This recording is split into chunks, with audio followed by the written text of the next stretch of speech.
With the infield officially complete, we're moving on to the outfield, and today we're ranking every starting left fielder for the 2025 MLB season. As usual, I use stats and projections for next year to make a list of who I want on my team for 2025, so without further ado, let's get into it. Number 30 is Kyle Stowers of the Miami Marlins. Stowers hasn't done much in his career so far, and there's pretty limited upside. He hits the ball fairly hard, but he doesn't make a lot of contact, his plate discipline isn't good, his swing decisions aren't good, and his defense isn't good. He could be a serviceable backup, but as a starter, he's number 30. Number 29 is Andrew Benintendi of the White Sox. Benintendi's fall from grace has been hard to watch. The once talented outfielder isn't able to hit or defend anymore. His plate discipline is still decent, but that's basically it. I could ignore one bad year, but this is the second really bad one in a row. 28 is Seth Brown of the Sacramento A's. Like the two before him, Brown just doesn't have much to give anymore. He was decent as recently as 2022, but he's fallen off since then. He's another horrible defender who doesn't make much contact and swings and misses a ton. At age 32, I don't expect much more going forward. 27 is Jason Hayward of the San Diego Padres. Hayward's coming off of a decent year, but don't count on that continuing. He still has a decent eye, but the power's going and the defense is only average at this point. He's just a fine platoon option in 2025. 26 is Tommy Pham of the Pittsburgh Pirates. Pham wasn't great last year, but he's the first guy on the list with decent peripherals. He boasts a 70th percentile average exit velo and a 64th percentile hard hit rate. Underperforming his ex-Woba by 22 points might have him primed for a bounce back. 25 is MJ Melendez of the Kansas City Royals. Melendez is yet to live up to his talent. His average exit velo and hard hit rate are in the 80th and 74th percentile, but he doesn't make a lot of contact and the defense is pretty poor. He still has upside, but at some point he needs to build on that. 24 is Christopher Morel of the Tampa Bay Rays. Like Melendez, Morel has talent that he just hasn't quite lived up to yet. He's got solid power, good plate discipline, and one of the fastest bats in the major leagues. He needs to make more contact and improve his defense, but the 36-point gap between his Woba and ex-Woba is promising.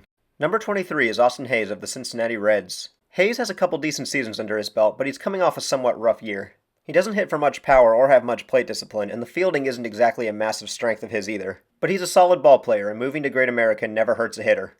Number 22 is Jason Dominguez of the Yankees. The Martian has so much talent, but he hasn't really put anything together yet, though it's not like he's really had a chance. This looks to be the year Dominguez will finally get a chance to get regular at-bats in left field. He hits the ball so hard I'm sure we're all excited to see. But as he hasn't proven anything yet, he slots in at number 22. Number 21 is Max Kepler of the Phillies. Kepler's had some injury issues as of late, but he's a solid ball player when healthy. He's a strong defender with a powerful swing and decent contact skills. He doesn't excel in any one area offensively, but he's not weak anywhere either. He just needs to stay on the field.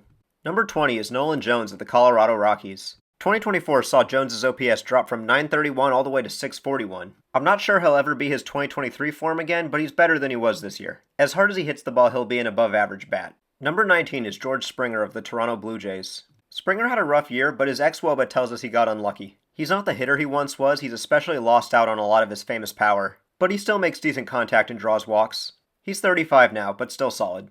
Number 18 is Michael Conforto of the LA Dodgers.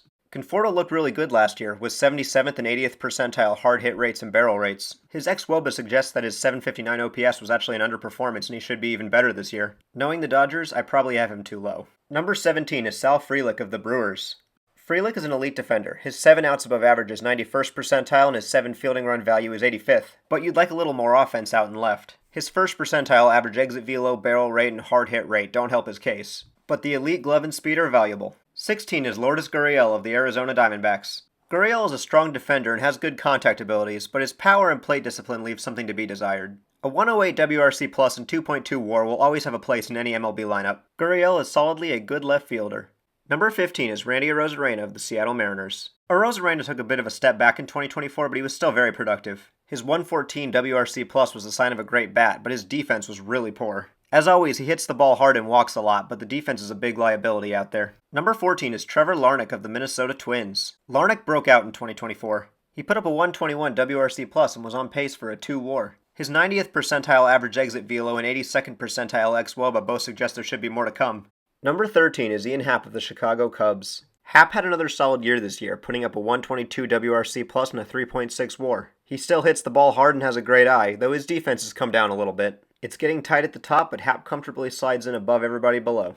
12 is Heliot Ramos of the San Francisco Giants. Ramos had a really strong rookie year. The defense and plate discipline weren't great, but he made up for it with a 120 WRC plus, a 90th percentile expected slugging, and a 92nd percentile barrel rate. He's only 25 years old. I expect him to build on this campaign. Number 11 is Taylor Ward of the Los Angeles Angels. Ward had another good year in 2024, proving to be a consistent force out in left. He's a strong defender with great plate discipline and who hits the ball pretty hard. And the underlying numbers suggest he even underperformed a little. He could be even better next year. Number 10 is Tyler O'Neill of the Baltimore Orioles.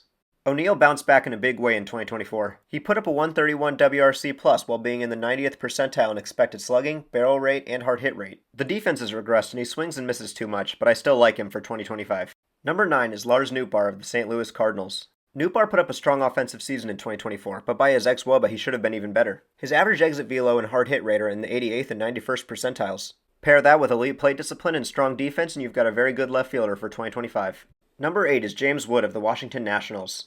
Wood hasn't done anything to prove he deserves to be this high yet, but I believe in the projections and the projections believe in Wood. He put up a 120 WRC plus and was on pace for a 2.3 WAR, but I think this is just a glimpse of what he can do. In a half-season sample, he put up a 92.8 average exit velo and a 52% hard hit rate. Those are some of the best in baseball. The plate discipline was also elite for someone so young. The defense has to improve, but that bat is going to play and it's coming this year. 7 is Jurickson Profar of the Atlanta Braves. I didn't know what to do with Profar. He put up a 4.1 WAR last year and a 139 WRC plus, and the peripherals really liked him. The thing is he's never come close to this before. The ex-WOBA doesn't suggest he overperformed, and he has elite contact skills with plenty good enough power. Maybe Profar has finally just figured it out. The defense is just brutal though. Number 6 is Jose Altuve of the Houston Astros. I talked about Altuve in my second base video, so I won't spend much time on him, but I think this is where he'll fall. Everything I said about offense still stands, and hopefully the defensive switch does him well. Number 5 is Brandon Nimmo of the New York Mets. Nimmo had a down year in 2024, but he's still one of the best left fielders around. His OPS dropped down to 726 after multiple seasons of 800 or better, but he still was worth a 2.7 WAR. If you look back to 2023, he had an 829 OPS with a 4.1 WAR. Even in a down year, Nimmo had an 89th percentile average exit velo, an 83rd percentile hard hit rate, and a 91st percentile walk rate. His down years are still productive, and I expect a bounce back in 2025. Number 4 is Wyatt Langford of the Texas Rangers. Langford looks so exciting going into 2025. He put up a strong rookie year with a 2.9 WAR and a 110 WRC+, and that included a rocky first half. Langford hit 5 home runs with a 702 OPS in the first half, but in the second half he more than doubled his home run total to 11 and put up a 784 OPS. It's clear he figured something out. For the year, he showed strong contact skills, a good approach at the plate, good plate discipline, and he was an excellent fielder and base runner. With a rookie year like that and strong peripherals, I think a big 2025 is coming up for Wyatt. Number 3 is Stephen Kwan of the Cleveland Guardians. Kwan has been an excellent left fielder for years now. He has some of the best contact abilities in the entire game. He has a 94th percentile expected batting average, 100th percentile squared up rates and whiff rates, and then a 96th percentile chase rate. He's not a power hitter at all, but he still managed to put up a 131 WRC plus and a 4.1 WAR. On top of that, he's a strong defender, his 4 outs above average coming in the 85th percentile, and a very strong base runner as well. He's basically a much more versatile and valuable Luis Arraez, and he's good at drawing walks too.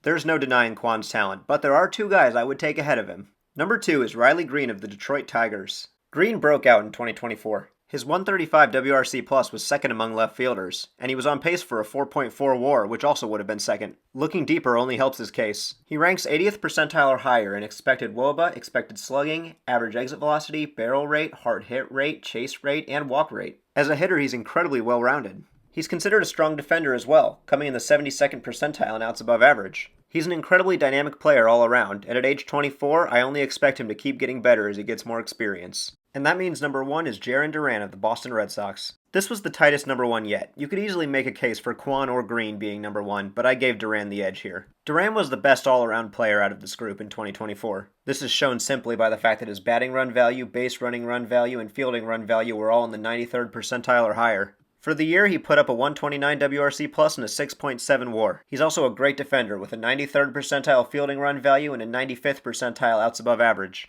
In a tight race, he's my pick. But what do you think? Who's your number 1? Who's too high and who's too low? And be sure to subscribe for more baseball content all season long.